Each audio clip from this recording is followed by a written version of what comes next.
Hey guys, I'm the Philosopher, and welcome to the Console Explosion podcast. This episode was all about companies that break the mold, that do things a little bit differently. The first company is, of course, Sony, who has announced their PlayStation Neo, PlayStation 4.5, and we go into detail about that. We talk about what it is and what that means for gaming and how that could possibly change how we view video gaming, at least on a console perspective. The next company was Remedy Entertainment. We talked about Quantum Break, and it kind of led into a conversation about other games that we really enjoyed that were really different and one of a kind. And we talked about how Quantum Break is different and isn't different and what it did right. The next developer is only one person, Toby Fox, who made the vastly popular game called Undertale. Now, I have not played this game, but Antonio and Tyler explained to me why this game is so good and why I need to play it, and they definitely sold me on it. So if you guys don't know about Undertale, I definitely recommend you guys check out this podcast. Also, what games really impacted you? What games were really different that blew your mind? Let us know down in the comments below. But as always, I'm the Philosopher, and thank you guys so much for watching.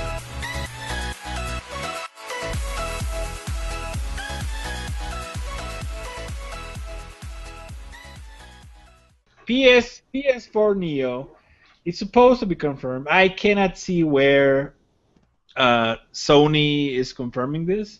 There's a lot of different sources that are saying this, but it's been, for anyone who doesn't know, it's been a rumor floating for this past several days now that there's going to be a PlayStation 4.5, right?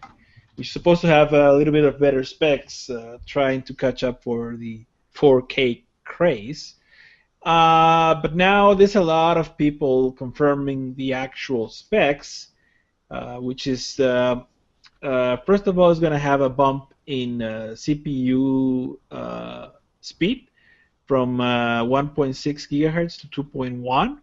And I believe there is also a rumor going around that it's going to have an extra core for whatever the game developer wants to use it for. The important part here is because it's going to have the same GDDR5 8 gigs of memory, but it's the important part is going to be the GPU, the graphics processing unit, is going to be a new AMD graphics unit. And if I was a betting man, this is probably going to be based on the new Polaris platform that AMD is working on releasing this summer. So I'm guessing that's going to be based on to try to display everything in 4K. My guess is this is for like the new standard of Blu-ray for 4K, so that they can display that, and also probably some games, or all the games probably they can probably res it to 4K. I don't think that we're going to be able to play natively in 4K. Because right now even $1,000 graphics card will struggle with 4K at this point. So for the price, I don't think that's gonna be a thing. I think it's more of a up-resing type of thing, and probably like very like indie games or other games that are less demanding that you can probably run in 4K natively, but not very intense games, I don't think. So it's supposed to be confirmed. Again, I don't see anywhere where Sony has confirmed this, but again, a lot of people have been saying this for several days now. A lot of publications have it as confirmed. So I think this is a sure thing. I think this is happening. Is this kind of upgrade for hardware common with any previous consoles? No. No, it can't. How could you change the GPU? First of all, the CPU and GPU are the same VGA on the card, and I mean, unless you have a soldering welders in this, you will have to have special equipment to remove VGAs and put the new one. But even then, you'll have to change. I'm guessing that the peripheral components are changing as well. So no, could you? You can't. Theoretically, Antonio, do you think this could have something to do with the PlayStation VR and the fact that just VR systems in general are gigantic system hogs? Well, here's the thing. Yeah, they are gigantic system hogs, and this is for two different reasons. First of all, you have to have a very high frame rate in order for you to not get sick, right? So you have to be able to display each of the individual images that are being processed at the same time. You have to have at least 60 hertz in one and 60 hertz in the other. So 120 hertz for you to not get sick. And also, the other important thing, since you have the display very close to your face, you have to have a very high resolution in order to try to prevent you from seeing all the jagginess, right, that a lesser resolution will provide. So yeah, they are system hogs for sure. So yeah, I think this is part of it is for the VR system, and to get a hold on the 4K market. Again, Sony is known for this, right? They have always been in the cutting edge in technology-wise, trying to push whatever they have at a loss sometimes, like the PS3, right, with the Blu-ray. Even before that, PS2 with the DVD. So I'm guessing they want to do this probably at a loss so that they can sell a lot of VR equipment and be like the first at it. And I don't know if that's the case or not, but I think that could be a possibility for sure. I haven't really looked into this at all, but I mean, is 4K video, like, is there any physical distribution types for that that'll be coming out in the future? Yes, the new Blu-ray standard for that. Okay. And you have to have as well.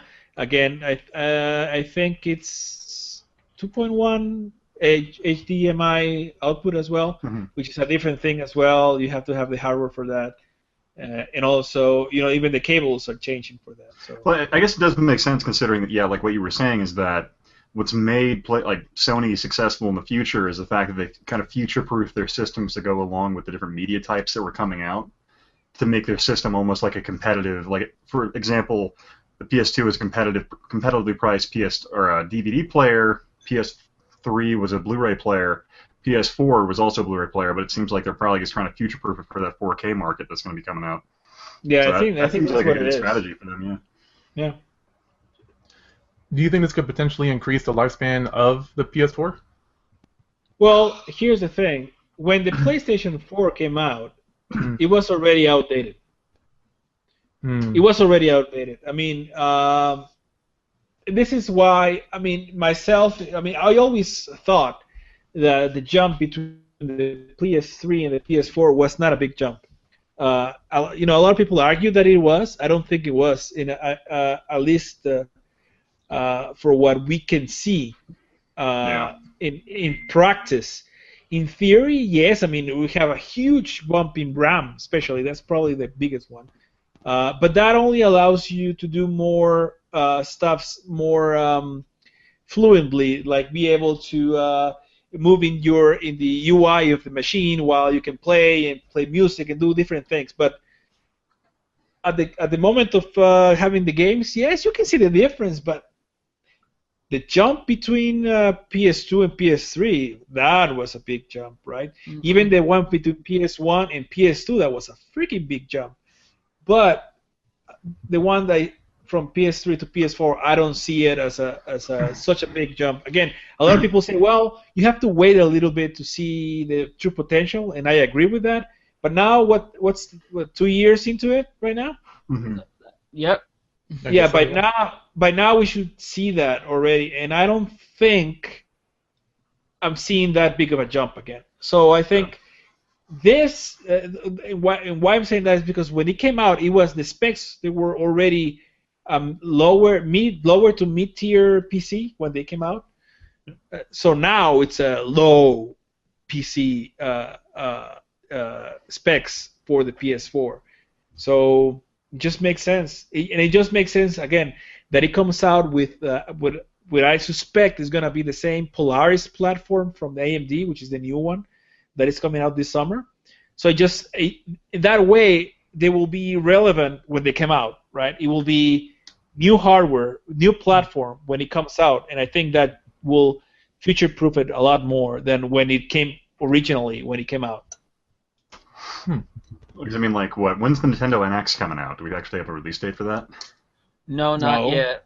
But it's supposed to be Probably this E3. year, though.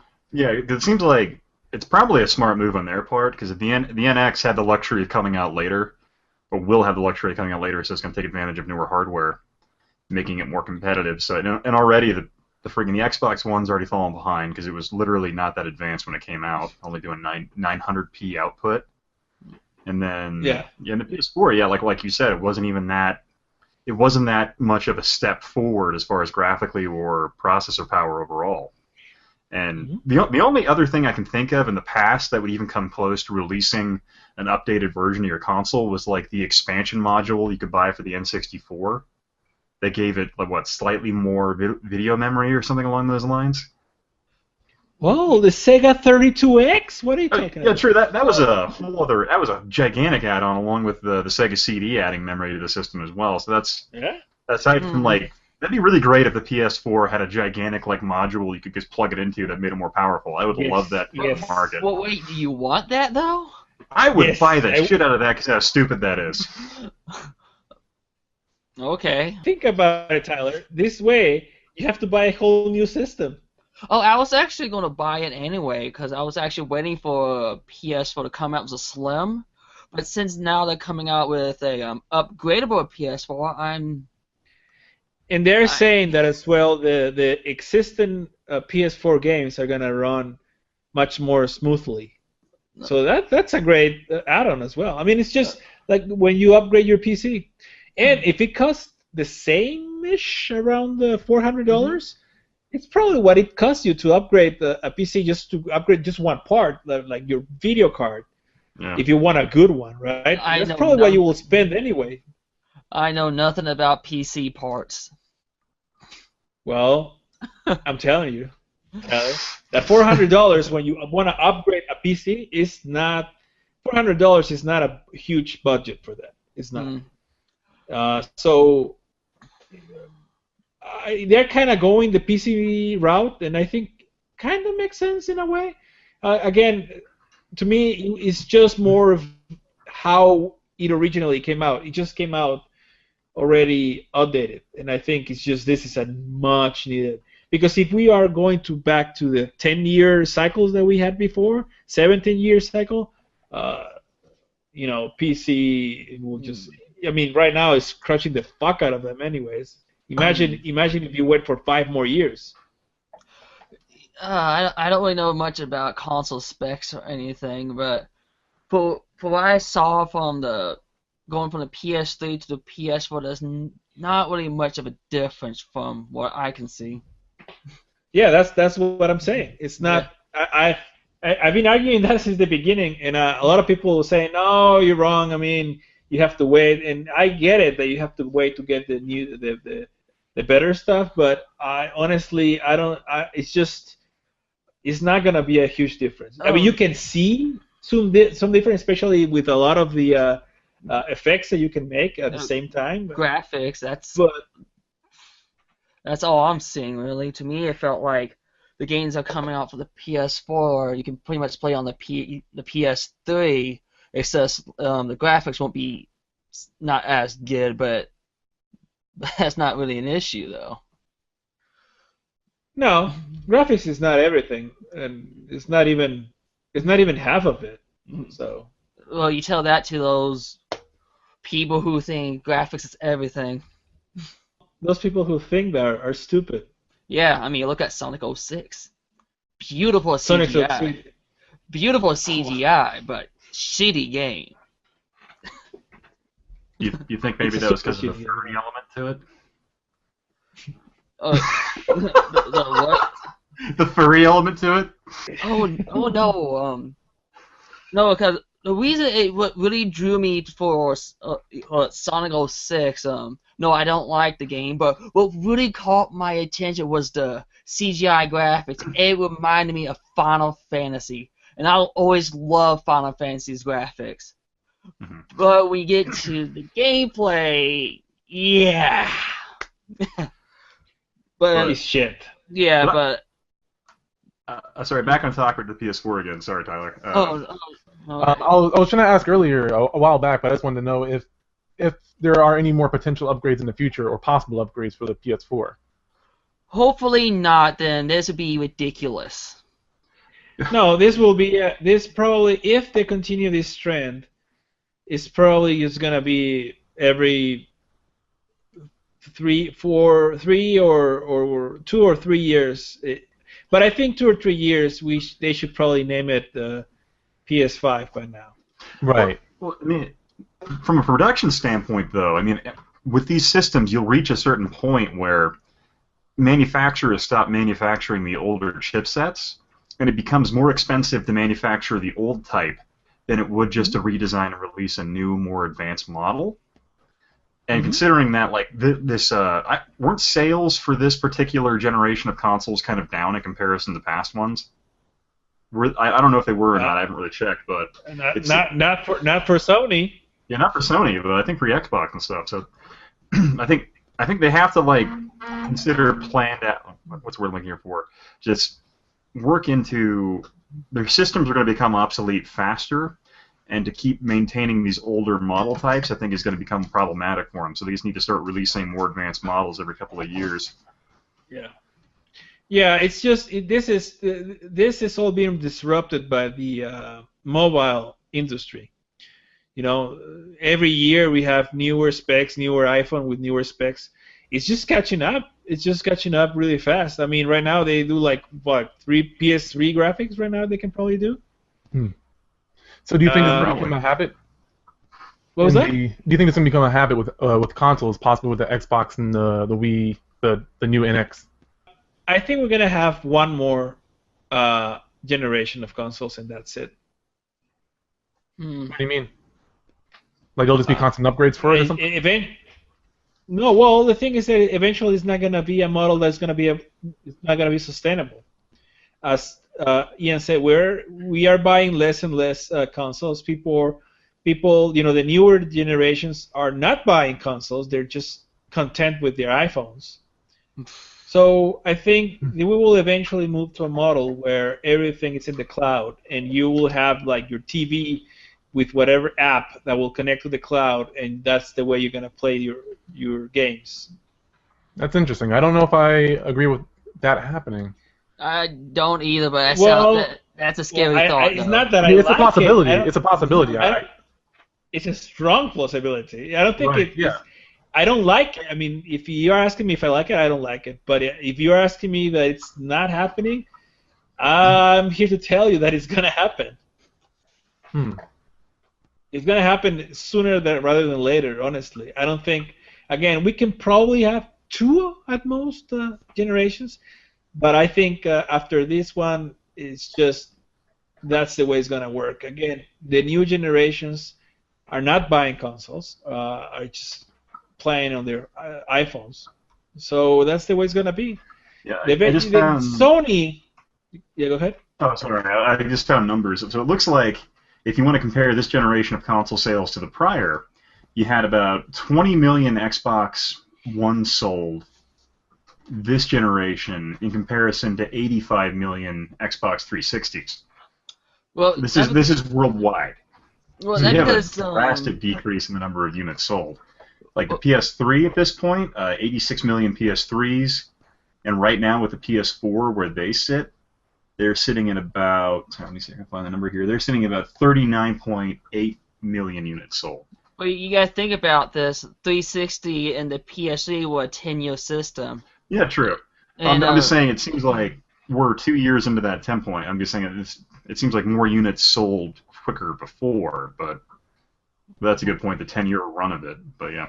So we have to wait for another 7 years or so. Yeah, but I still think that the market is very much disrupted compared to when we had the last generation. Last generation, the first iPhone came out in 2007, I believe. This past generation started in 2005, I believe, with the Xbox 360. So, and we didn't start seeing the disruption that we are seeing now. Probably, we started seeing that probably in 2011 or 2012 or something like that. And right now, again, most of the gaming is being done with mobile. I mean, it's not that I like it. I think mobile games are not even close to what we can have in consoles, especially because of the input device, right? Hmm. But I mean, that's only us. The new generations are being accustomed to play this way. That's very true. That's a good point, and it's not. I don't want to say scary because that would sound like me being an old man, but it is very interesting to see this younger generation grow up playing these games. They know how to use an iPad at the age of 2, and so this is like, to them it's their video game, their own little world, I guess you could say, that their parents will never understand unless they played them too. And yeah, I mean, My son is 11 months old, and he already knows how to move the iPad around. That's crazy. Yeah. Yeah, and so I kind of do agree with what you're saying. I mean, it's not something that I personally am opposed to, but it is very interesting to say that that's where gaming might go as well, because I don't think there's a decline in gaming sales, is there? Or video game sales, are there? No, they're still going up, it seems. Yeah. But it seems like overall physical units Yeah. sold, for these console-wise, has kind of gone down, which is just kind of surprising. Yeah, again, it just makes sense that eventually we're going to be moving to. It's just what happened to Sega, right? I mean, it's much cheaper to just make games rather than manufacture consoles. So, like Sony, for instance, they have a lot of studios. For them, I think it's a good move to eventually abandon completely console manufacturing, which actually costs them a lot of money, especially because how they do it is they like to go in the cutting niche. Again, they take a loss most of this time. When they started with the PS3, they were taking a loss of money. They were probably making a profit just at the end of the console generation. And I believe with the PS4, when they started, they were selling probably at cost or something like that, or even a little bit of a loss. So, I don't know, man. I think, again, it's easier for them to start just moving into that territory, software territory, just making the games. Probably, they already have the platform with, what's the name of the, when they play games in the cloud? Is it Sony Now, or what's the name of that? Cloud gaming? No, man. They have a special Off name my for. head. Yeah, well, whatever name they have it, but they already have that platform. It's just a matter, again, it's like with TVs, they will eventually just have the app, just buy a controller, connects via Bluetooth or whatever, and then you can play over the cloud. I mean, this is the infrastructure. I don't think it's there for that completely, but we're getting there. Well, you had the systems like OnLive, which were cloud-based system platforms. That I'm not even sure if the systems were still active, the servers are still active for that one, but that was kind of an innovative concept where it uses pre-existing just video graphics farms and then just streams it over the internet to your TV.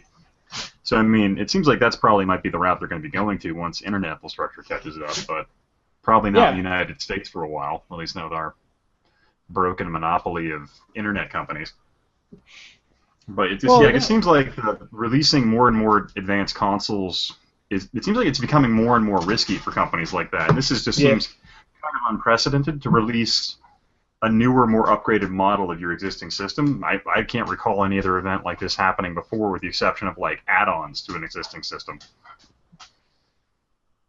Expansion. Yeah, and I think that the first company to abandon this chip is probably going to be Microsoft than anyone else. We're probably going to see Sony and Nintendo. Nintendo is going to be the last one to abandon this because of how they work, their business model, how they works. It's for them makes sense to continue, but I don't think it makes sense for Microsoft or eventually Sony to continue. So are you thinking that they'll eventually develop for PC games, or? How do you think they're going to Well, start? again, I think it's just they're gonna have a platform Mhm. where you're gonna connect and play Sony games, and you're gonna pay a subscription, and that's how you're gonna be playing. Hmm. I mean, if you are an avid gamer, it's even better for you because you're gonna have access to all the games, right? And just play $10 a month or whatever, and be able to have access to hundreds of games up the back. But how does that differ from a console? I mean, what's the Well, point? because you're not gonna buy a console. Yeah, but what's the point of getting that when I can just play PC games? Are you saying the exclusivity of the game itself is mainly going to hold the Yeah. console? Of course. I don't know. It doesn't make any sense to me. It seems like they would be able to they're wasting time developing a console because it has to be able to support either work with your PC or find some way to support the growing level of the games production wise. They're going to make games too advanced for the system eventually. Why? Again, this is something that on their end, they're going to have infrastructure for this. On their end, they can upgrade to whatever they want to support whatever games they want. You yourself are not going to be buying a system. You're just going to be paying a subscription to be able to play the games. I'm not talking about, well, you're probably going to have eventually access to all the libraries that they want for PS4, PS3, and PS2, and PS1. But the PS6, for to say something, is not going to be a hardware thing. It's just going to be, again, software that you're going to access through the cloud and have the power of that new system being streamed into you. Hmm. And why do you assume it would be subscription-based rather than just buying the game like Steam? It makes sense monetarily for them. And for the avid gamer, it makes sense to do that as well better. And that's the way they already have the system, the platform to do it. So I think it just makes sense to them to continue with that platform rather than put it on Steam or whatever it is. Yeah, Octavian, this is kind of what he's talking about. Basically, a device that will connect to the internet, and just basically all this is like a little video card that streams the video to your TV. Yeah, but I don't think even that. Yeah. I don't think even that. I think it's just you're gonna have just an app to connect. Yeah, that's also very possible considering smartphone technology might get there, and even Sony TVs with stuff incorporated into them, you could probably play it with that. Yeah, I mean, just like Netflix, like every TV now has Netflix. You'll have Sony PS Now or whatever the name it is, and that's an app that you just connect to it. They're probably gonna sell first-party controllers for that, and that's probably the only hardware they're gonna sell. Again, Tavia, this is not near. You know what I'm saying? This is in the next 15 years or so. But I think PS5 is probably the last. This kind of brings me into my next topic a little bit, which is essentially changing how things are done or breaking the mold. Kind of what you're talking about right here. And so the first game I want to talk about is Quantum Break. And I kind of want to do a spoiler-free version of it. I know I haven't finished the game. I know a lot of people who haven't even seen it, so I want to basically just explain what it's about, and then we'll talk about those topics without really spoiling the actual story, which is really worth experiencing on your own rather than being told to you. But that said, this is basically a game where it's the makers of Alan Wake and Max Payne, and you are a character who essentially gets powers to control time. That much is already known. But in the game itself, you have great action and great storyline and great cutscenes, of course, because this company has made Remedy Games have made fantastic storylines, and so you also get live action cutscenes in the game. And I understand that's not anything new, but I'm willing to say it's the first one to really get it right, and I want to see if that's something that other people agree with. And we can kind of get more into the game later on, but it's something that I don't know if you guys have you seen the trailer at least for Quantum Break? No, I have seen the trailer, but Yeah. I haven't played it yet. I've watched Okay. some reviews for it. Honestly, I'm not going to play it. I'm not gonna play either. You Well, guys, so- no, don't spoil it for me because I do want to play it. I mean, I love Alan Wake. He's the same creator, so I think I want to give it a try, but I want to see. I want to give it. I think is it PC now? Not yet. I don't think. I think it's Xbox One exclusive for the time being. Yes, for right now. But it's timely only. It's gonna be eventually PC, right? When it comes with PC, is when I'm gonna buy it, because I don't have a PS1, an Xbox One, and I don't intend to buy one. So.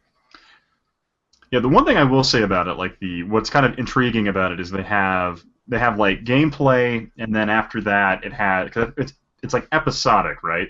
Is what they're calling it. And then you have like an actual 20-minute episode of the show, like of the Quantum Break like show that's in the game that covers events in between like the levels, really, right? Yep. Oh, so you're saying Metal Gear? No. But here's the thing, though: is yes, exactly like Metal Gear. These cutscenes are actually longer than some of the cutscenes of Metal Gear, mind you. Fucking Metal Gear. But what's cool about it is that you get to choose which. You actually pick and choose your own adventure sort of thing. So you get this whole cutscene determined on 2 choices that you make that alter the timeline. So you really interact with this episode. It's not going to be the same every time you play it through if you make different choices. And so you get a full production live action episode based on the choice of your game. That's done by like amazing acting, great. I think it's very high production for a video game to pay for it. So that's what's really amazing to me. I was curious to know what you guys thought about that. If other games have done it better, that's just the first topic we can kind of get into. I like Metal Gear, so I have tolerance for that. If I'm engaged, right? I mean, again, I'm interested just because I respect the developers a lot. Again, I've loved their games, and I just wanna see if I'm gonna love these games as well. It looks like a good game so far from what I've seen. We'll see. I mean, what do you have to say about it, Taylor? Taven? So what I was gonna ask was not so much on the storyline of the game, but just the premise of actually having the cutscenes. Is this something that's new to gaming? I know of a couple of games that have done it, but I want to know if you think this is something that's, even if you haven't seen it yet, if it's an idea that you think is done right. It's not really new. It's longer than it's ever been done before, at least in some situations, because you have games like, because the first game to pretty much ever put in, like, at least one of the first ones I can think of anyway, is the Command & Conquer series. It incorporated like actual actors and stuff like that into it, which was kind of a big deal. Mm-hmm. And they did like, I think the longest cutscene in that is maybe like 5 minutes, maybe, for them acting out scenes. Yeah. And their budgets were considerably smaller, where the benefit of now, where a video project like this would be about 70 gigs of hard drive space or CD space, they have the luxury of being able to stream it over the internet to your console so you can watch these episodes. So that's kind of a nice, intriguing change to what the media or the medium can provide. So I think you might see more of these, but then again, like Jared said in the Facebook chat, Defiant was another example, or Defiance. Defiance is the show, but their whole concept was choices you made in the game impact the show, and that show was so boring to me I didn't even bother to watch it back when I had cable. And the game didn't look any better, so I just kind of avoided. It was a fun concept to hear about, but ultimately it was kind of like, eh. But this one I think has a lot of potential depending on how they put it together. But what I kind of heard was that the gameplay is relatively action-packed, things like that, but then the acting sequences in between almost feel like they're going like TV show, and so their budget's smaller, so they can't do as many action sequences. So it's kind of like, I think you have to balance out what you're going to be doing with these, but yeah. Tavian, you've been playing the game. Tell us, is it a good game? I honestly think so. I haven't gotten too far in it just yet, but this is the premise of that plus games that combine these ideas together that it really got me thinking that I personally think it's done really, really well. I think the overall experience, to me, I agree with the action part being a little bit on the low side, but it almost feels more like a TV drama. And that might not be something that's everyone's cup of tea. I tend to pick and choose, but I would say that this one so far is very interesting to me. I haven't seen it yet, so my opinion could change, but as of right now, it really got me thinking that this is something that could be done again in the future. This is something that could become a habit if done properly. We've seen people try to do it multiple times, like Command & Conquer, Defiance, which the game was also fairly boring if you haven't played it before, to me at least. But this game kind of had all of it. It had cool powers. It had a very interesting storyline that carried over to the full, the 20-minute cutscenes that were live action. It had a really interesting storyline with the time, or really cool concept of time. So I like that. I'm kind of curious to also know, I mean, if you guys have any input on that, then go ahead and go. But I was curious to know what games you thought for you really broke the mold of gaming, like something that kind of caught you. Well, I've said this a million times, man. Undertale. You know what? I get that. That's probably my most requested game. Even though I already played it, I still get that request. Did you finish the game already? I finished as a neutral, but even though I played throughout the whole game, I'm still getting requests on my Furry Friday. What did you think it breaks the mold? Only thing it adds something new to the RPG element, like instead of like a turn-based fighting game, it's a turn-based mini game. Well, is that the only thing that breaks? Other than that, this game forces you to accept the consequences. You can't like make a bad decision and reload your last save point. The game knows what you did, and now you just made it worse.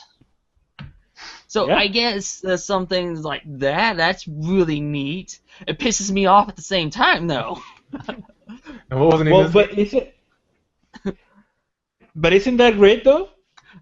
To me, I guess it's great to teach a child a lesson, but it still sucks, though. To teach you a lesson. Teach me a lesson. As a gamer. Because that's what I'm saying. You are accustomed as a gamer to be able to say, well, I fucked it up. I'm just gonna reload the game and redo it because you know. But what the game does is say, you think you're so fucking clever. We know you as a gamer. You wanna do this because you know you can live without consequences in video games. But fuck you, you're not in this game. So that's pretty cool. That's very true. And I think this is a great lesson to teach children. Well, to me it is. But here's the thing. To our children, I don't think it's going to be a lesson for them because if they're not a gamer accustomed to whatever you've been training for years, they're probably going to say, well, of course this is going to happen. I mean, why? I mean, everything has consequences. I think it's more a lesson for us that we've been training gaming this way. We've been playing for years and years, and it throws us for a loop. Not children. Children, they don't know. But us gamers that have been gaming for a long time, it just fucking takes everything we know and throws it away. And I think it's just something that I love that game for that. So I guess you want to consider it groundbreaking. Oh yeah, it is. The one thing I would say was that when I heard Quantum Break had the 20-minute episodes in it, I was kind of in the back of my mind hoping they would go almost FMV kind of style with the episodes, like where super cheesy. Super cheesy. Well, not necessarily cheesy as hell. I mean, we have really good video technology now. I mean, you could do a really high-end FMV game, and I was kind of hoping when they said that, I'm like, oh, what if you could make choices in the episodes and that would impact gameplay? That'd be kind of neat, but. Instead, it's kind of limited to just watching the episodes. So the story is very driven that way. But I don't know, the games that kind of really impressed me as a kid, because I really liked FMV stuff, like the Wing Commander 5, I think, when it came out. Or it was Wing Commander 3. I can't remember which one it was. But anyway, it was like the highest budget video game of the time that had full motion video cutscenes, all kinds of great stuff incorporated into the gameplay. And that was kind of a cool thing. And to see they kind of bring in live-action actors back into the game was kind of a fun little, at least flashback for me in that regard. But yeah, I do want to point out that there was a good point made that Defiance did do it. Jared brought it up. I know when you guys mentioned as well, but I do want to clarify that there was a TV show that was called Defiance on Sci-Fi Channel, right? Mm-hmm.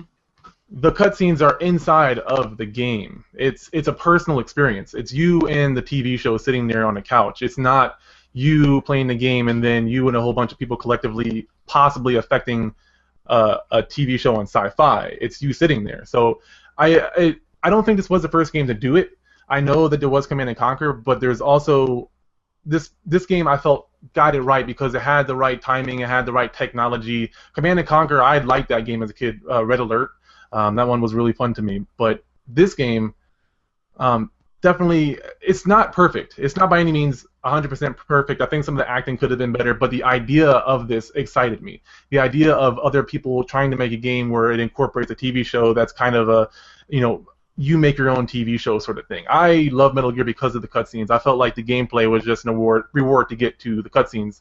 Same thing with Final Fantasy. So I do want to kind of throw that perspective out there because I do understand that this isn't completely new. But I did have a question about you, Antonio, about I hear this game a lot. I know we talked about it a little bit, but I don't understand what's so great about Undertale. I have not played that game at all. Well, me and Antonio have, so. Oh, okay. So either one of you, if you want to talk about that, I want to know what that game is about. I think it's totally new. If you you can go. go. Look. At the surface, it's a generic story of a little boy or girl. I think it's ambiguous. I think it's both gender. Yeah. Well, you can. Whatever you want to say it is. It stumbles into a cave, falls down, and it's a world of monsters, so you want to get out of it. That's like the surface, but nothing really is what it seems when you finish the game. The cool thing is it's that the game, well, first of all, is funny. The game is freaking funny you'll laugh out loud in this game, right? The writing is super well done. I mean, it's just you can read it really good, and it moves along in a fast pace. The gameplay is fun. If you like bullet hell type of games, this is fun. The gameplay is always moving. You never in RPGs they will, all of them eventually get stale, right? Because you have to grind, and even if you don't have to grind, the formula, it's for each battle, it's very similar. Yeah, you have variations here and there, but this game it will have variations in between normal enemies.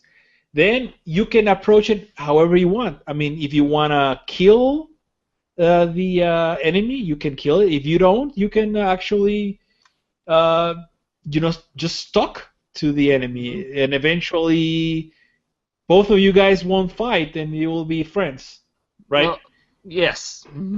So there's a lot of ways to approach it, and then as we just discussed, whatever you do in this game, you have to live with it.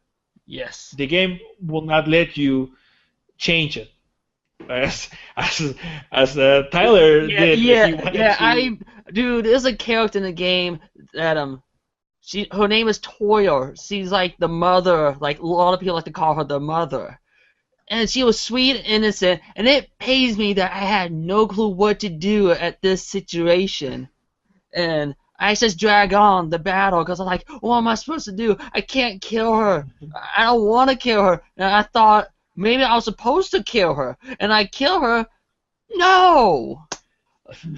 Well, it's not no. Here's the thing. Whatever you do, it's not the wrong. To me, it was wrong because I didn't want to do it. Well, yeah, but that's the thing. Whatever you do, you have to live with it, and you have to leave yourself hating yourself, and then eventually play it again if you want to. The thing is, I can tell you what happened though. No, don't tell anyone what happens. Okay, I won't. It's still a new game.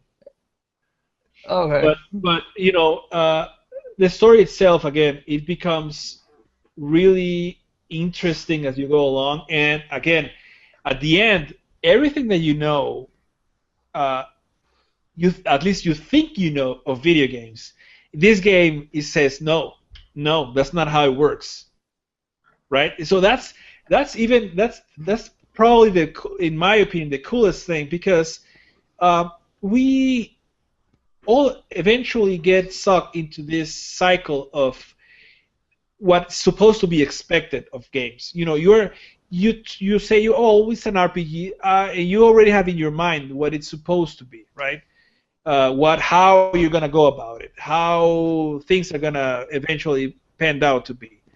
But this game, no, it's not. It's not like that at all. Even small things like experience, you think you know what it is, and you don't in this game.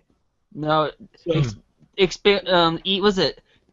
Experience, they have it as EXP, right? yeah, but don't say anything. But I know.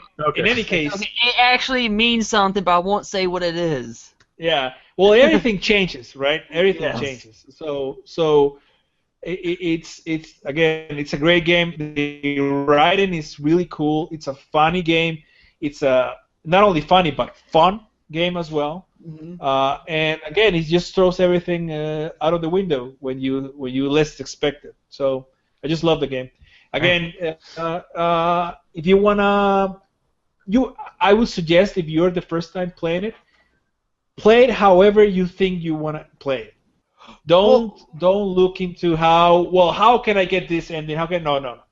Do it your way, and then eventually when you finish it, say, okay, why did this happen and why this happened, and then you could probably try to figure out. But the first time, play the same way, your own way. But actually, I was going to point something out. Hold that thought for 1 second. I'm just Okay. curious to know what he thinks about this. But do you think this is an emotionally driven game then? Like, do you kind of pick your choices from your emotions? It teaches. Well, there's very few games that I would say gives you not teaches you, but makes you feel empathy, Mm-hmm. right? For what's happening in the game, empathy for the people in the game. Yes. I don't think many, if any, really teaches you empathy, real empathy, like where you feel sick when you do something that you don't want to do. And this game does that really well. And it's a fucking 8-bit game. It doesn't need graphics or acting or because it doesn't have any voices or anything. It's just the way the visuals work with whatever it is, the writing and everything that is happening. Just with that, imagine how much of a feat it has to be when a fucking 8-bit character will teach you empathy in a way that any 4K game will do that. You just sold me on that game. Yeah, fucking do it. And it's not a long game. People,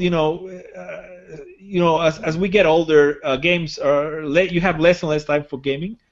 RPGs tend to be very long, and this one is not that long. It's probably you can finish the game in probably 9 hours or so. It actually depends. If you want to Well, it depends, of course, I know, like everything. But I mean, for what I understand, if you want the best ending, it's going to take you a while because you're going to be going through that mini game. But if you want to be the fastest way, I think fighting is a lot faster. But fighting is not a good thing. yeah, well, it's not that it's not a good thing. You again. Well, you're not going to get a good ending. No, well, you get whatever ending is for you. I don't think you have a bad or good ending in the game. It's just how you interpret the game to be, and you get the ending, whatever it came out to be. And then you can play it again. And the thing is, the game as well, it remembers when you play it again. It's just, I don't want to say much more, but if anyone hasn't played the game, honestly, give it a try. It's it's a game that really did something unique. It was done by one man only, one dude, Toby Fox. He made the programming, he did the artwork, and he did the music. He did everything in the game. I think he used the program. He didn't make it though. Wouldn't mind talking to that guy. No, he did everything. He did. But the program, he didn't make the program. Oh well. But yeah, I mean that's a great example. More so, not even breaking the mold, but just doing something that's very emotionally driven and but is just done right. But do you think that's a one of a kind of experience, or do you think there's things in that game? Okay, all right. It's one of a kind experience that I have not seen in any other game at all. Okay. Do you think this is something you want to see more of, or is it just you want this game to be that experience? I want this game to be its own thing. I don't think a sequel will work the same as this one did. Oh, okay, that's what I was about to ask. No, No. I don't think so.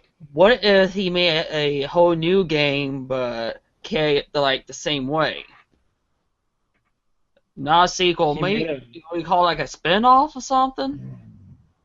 Well, The yeah, Doctor I mean, agrees. they can make spin-offs or whatever, and I'll probably play it, but the impact that this game had, I don't think it will be able to be recreated just like that. We've heard from somewhat from Tyler and a lot from Ian, which that was a good explanation. That game actually sounds really good. I need to actually give that game a chance. But I haven't heard much from you, Ian. What do you think? For you, just a game that really broke the mold for you. Well, a game that kind of blew my mind. In 1998, a game called Omicron came out. Omicron Nomad Soul. And what was really trippy about that game was that it made it a personal experience. Like, the first thing you encounter when you come to the game is this guy. He's like, okay, I'm coming to you, and I'm talking to you through your monitor. My dog disagrees. Sorry. She's like, I'm talking to you, and I'm coming to you through your computer, and I need your soul to help me fix my world and its problems. See, I need you to put your soul in my body. And you're Okay. like, what? He's like, press any key to accept this. And so you do that, and then you're drawn into this world, and it's kind of this really fun kind of experience in the game. It has like moments where you fight these creatures that are like, you think you're safe sitting there behind your monitor? You're not. Your soul is here, and if you die here, you die out there. That's creepy.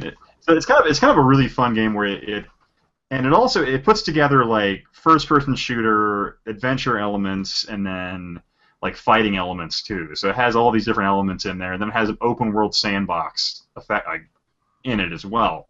So for 1999, this game was huge and kind of broke the mold for me, and just the storytelling dynamic and how you have to figure shit out, and it's just unforgivably hard in the stuff you have to figure out and how to do it. Because like, you have to find all the puzzles, and if you don't do stuff in order, or if you do things out of order, it's going to happen differently, and you're not going to necessarily know how to progress the right way. So it's a really brutal game in that regard, but that game always kind of impacted and has stuck with me as one of my favorite games.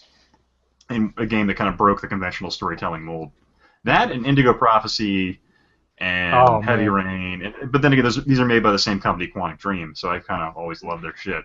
I didn't know that Quantic Dream made Omicron. Mm-hmm. That means I And have also- to. Has everyone?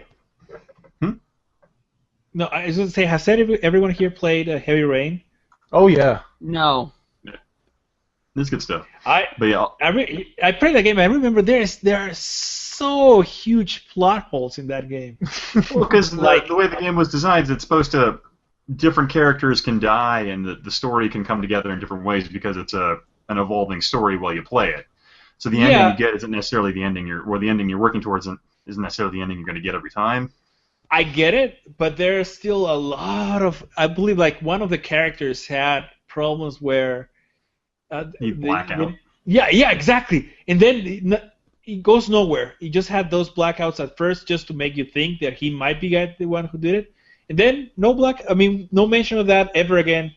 Oh yeah, you probably put Heavy Rain spoiler somewhere in here. Yeah.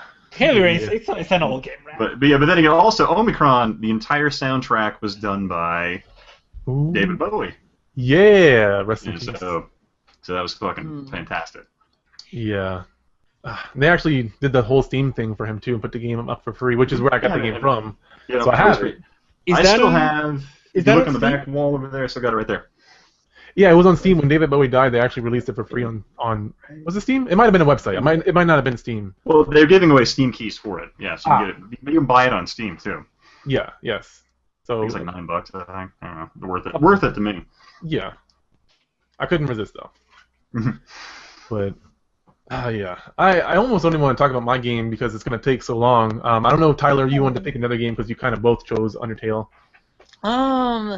To me, that's going to hard for me to pick. I think Undertale is really the one I can only think of that really changed things. But Okay, I'll I mean, we're talking about emotion-wise, yeah. Last time I was really emotional about, I guess, a game was Final Fantasy VII. The Eris dies. spoilers. Oh no! Jesus, spoilers! God! Everyone's You had 20 remake you had- already? You had 19 years, people. You had your chance. but it's coming back out. You ruined it for all these kids that watch us. Oh For no. all those YOLO Oh, bitches. they came out and said. Oh, they came out and said no, they're not killing her off this time. Hmm. No, they're Never gonna know. kill off Cloud. You never know. Now, I was just gonna say, for me at the time, technologically and emotionally, Metal Gear Solid. I hate to say it, but I mean, look at my back wall. I've got Otacon and all the Metal Gear characters. So Oh, I see a Street Fighter.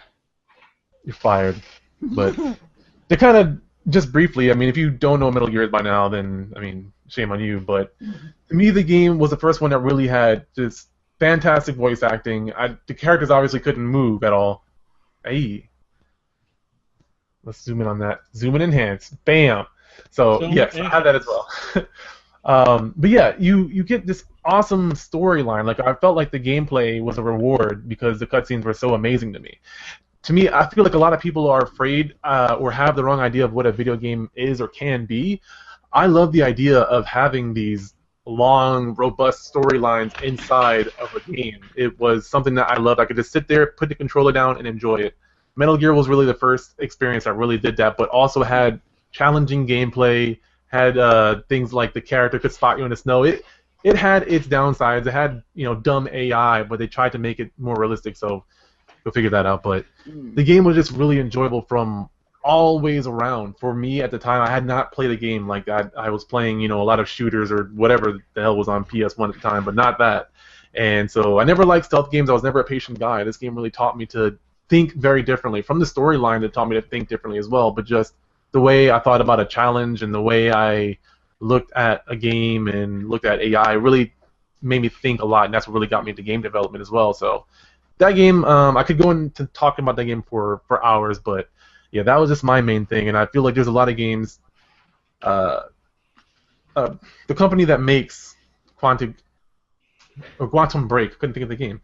They just do every single one of their games to me has impressed me so far, and while I'm not done with this one, I feel like again they kind of are, with Max Payne, you saw a bunch of different games that really tried to do that style, and it stuck even until today. And I feel like this game still runs on those mechanics and does it even better than Max Payne did. So I kind of think this game is also going to create a kind of a wave of different games. I think it's at this point it's still just a theory, but I think it's going to catch on, and it's really that for me at the time. I don't know what the sales are. I haven't looked it up yet, but I would bet just from my connection with the game so far that this would be something that creates a habit and does sort of break. I hate to use the cliche, but break the mold. So yeah, and we're about short on time on that. I don't know if anyone has anything else to add on to that before we head out. I really need to play Beyond Two Souls. I haven't played that one yet. Ooh, Don't I bought play it. it. Don't play it. God damn, Tyler. Dude, I regret playing that game. Really? Yes. I remember seeing a trailer for that game, like, wow, this looks amazing. I don't think you were prepared for the type of game it was going to be. Oh, Don't give me any spoilers either. Don't spoil it. I'm going to pick that game up here at some point. don't. But it's. Yeah. But anyway, Unless someone donates to you, then yes, play it. I bought it, but I still have not played that game. I was going to sit down and really focus on it without distraction. I love the shit out of Heavy Rain because I really liked how they did that. And Indigo Prophecy was a fantastic title that I still really enjoy. And also what I loved about Heavy Rain in comparison to those was they were very open-ended stories. So the things that happen in the game would impact how the story kind of plays out for you. Mm. I really like the way they present those stories. But yeah. Thank you for liking this game. Everyone's always hating on this game for some reason. At least the people I've come across. Which game? Heavy Rain, Beyond Two Souls, and a lot of people don't even like the older one, Indigo Prophecy. Well, Indigo Prophecy has a problem where towards the end it turns into a flying hobo fighting simulator, but that's just kind of what it becomes. But ultimately, there's a lot of really fun elements to the game before that point as well, and it kind of expands into it, which to me made it really fun. And also, that entire soundtrack of that game was done by a band called Theory of a Dead Man, which I like as well, so that was kind of fun also. But here's the question: can you die in Beyond Two Souls? In that game, I have no idea. If so, how often did you die? Because I don't think I died once. I think. I don't think I died once that game, and that's not a good sign. Okay, so I guess Well, that's he's not talking to us. So that's not the point of the game. I'm curious to know if anyone else has played this game and if it is as hard as or easy as Tyler says it is. So let us know. You don't have to try that hard on this game to beat it. Man, you sound angry. I regret playing that game. That's why. Have you played Heavy Rain? No, but I heard good things about it, so I have to check that one out. That's probably why you're disappointed. I don't think you fully understood the premise of the game when you got into it. I like making choices, so I thought I might enjoy this, but no, I didn't. Well, don't be like Tyler. Like the game. I thought this would be like one of those visual novel games, but no. Well, maybe I have to play the game actually. I'm curious. I gotta play it now. I'm gonna see why you hate it.